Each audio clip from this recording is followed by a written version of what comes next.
टमाटर के अलावा कोई भी इसके ऊपर, इस लिस्ट के ऊपर जिन्होंने फाड़ी है, एक भी रेट आपको सप्रेस नहीं मिलेगा। और मैंने इस बात के ऊपर बहुत जोर लगाया।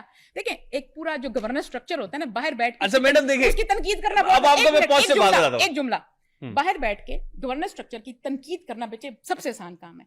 अंदर आके, हुकूमत के अंदर आके काम करना, चीजों को दुरुस्त कराना। देखो मैं अकेली नहीं हूँ, पूरा सिस्टम है, पूरा निजाम है जिसके अंदर बहुत सी चीजें जकड़ी हुई हैं। यहाँ आवे का आवा ही बिगड़ा हुआ है, उसको निकालना और 25 सब्जियों में से सिर्फ एक सप्रेस रहने देना और 24 की कीमत ठीक करा देना, ये छोटी बात नहीं है एक साल के अंदर। अच्छा मजे की बात सुन रहे हैं, टमाटर अब मजे की बात सुन रहे हाँ। मैडम, इन सब के लिए बहुत मुस्बत। देखिए हमें अच्छा सोचना चाहिए, जब अच्छा सोचते हैं तो क्या हुआ, महंगाई है, ये बजा के आज अंधेर है, जरा रुख बदलने की देर है। हम सबके घरों में आजकल इंटरकॉन्टिनेंटल डिशेस पक रही हैं। वो कैसे? टमाटर ईरान का, दालें म्यांमार की, ऑस्ट्रेलिया की, उसके साथ साथ जो गैस है जिसके ऊपर वो बनता है वो कतर की। तो ये जितने हम चीजें, मसाले जो हैं हमारे, स्पाइसेस, शान के होते हैं, नेशनल के होते हैं, किसके होते हैं? सारे अपने ही होते हैं। ऑस्ट्रेलिया के, म्यांमार के। नहीं ऐसी बात ना करें, दालों तक तो हम ठीक बात नहीं, हमें खुश तो होने दें। नहीं, हमें मसाले नहीं, हम खुश ये होना नहीं करने दूंगी मैं। हम इंटरकॉन्टिनेंटल डिशेस पका रहे हैं अपने घर में, मुख्तलिफ बड़े आजमों से कलेक्ट करके हम डिश बनाते हैं। उसमें देखें, जो बात हमारी है, बिल्कुल हमारी जो दालें हैं उसके ऊपर हम बहुत ज्यादा इंपोर्ट बेस हो चुके हैं। हमारी बहुत दालों की यहाँ पे जो क्रॉप है वो बहुत रिड्यूस हुई है पिछले 3 दहाइयों के अंदर। ये कोई ओवरनाइट नहीं हुई। और उसके अंदर क्योंकि हम बाहर के मुल्क से लेकर आ रहे होते हैं, उसके अंदर हमारी कोशिश ये होती है।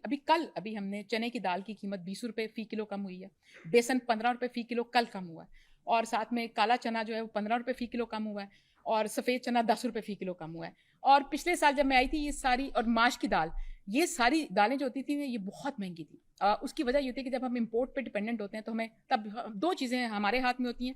एक होता है कि अगर आप डॉलर को स्टेबल कर सको तो हमारा एक्सचेंज रेट स्टेबल रहेगा। तो जब आप इंपोर्ट करते हैं तो आपको एक तवातर के साथ उसी कीमत पे चीजें मिलेंगी। पिछले 2 साल में जो डॉलर है वो स्टेबल रहा है पाकिस्तान के अंदर, जिसकी वजह से दालें इंपोर्ट करने में फायदा हुआ है। इंपोर्टर जी बिल्कुल हुआ है। मेरी बात इंपोर्टर अभी आप गला मुझे नहीं, आप मुझे बुलाया तो सुन लें। आप मेरे साथ गला मंडी के इंपोर्टर भी बुला लें फैसलाबाद से, जो दालें इंपोर्ट करते हैं, जो कराची पोर्ट पे बैठे हैं।